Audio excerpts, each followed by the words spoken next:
Um, dois. Ah, tá valendo? Então vamos lá. Cabeça branca é um cidadão de bem, um empresário que precisa relaxar.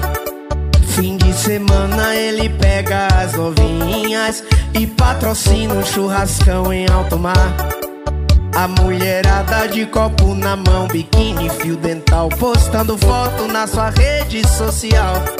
Cheia de pose de patroa, ela é da zona.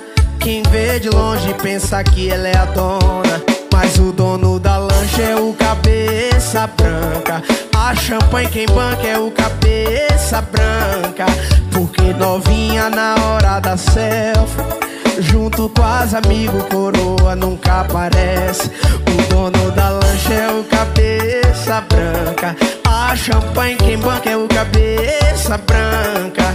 Porque novinha na hora da selfie, junto com as amigos, coroa nunca aparece.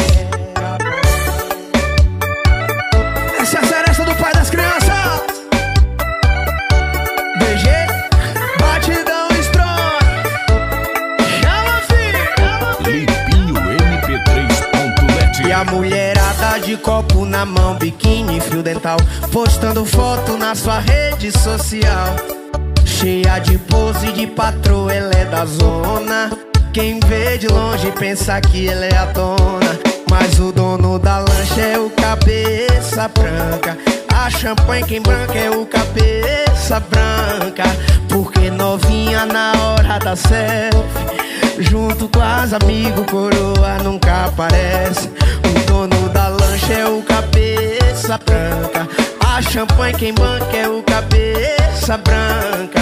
Porque novinha na hora da selfie, junto com as amigos, coroa nunca aparece.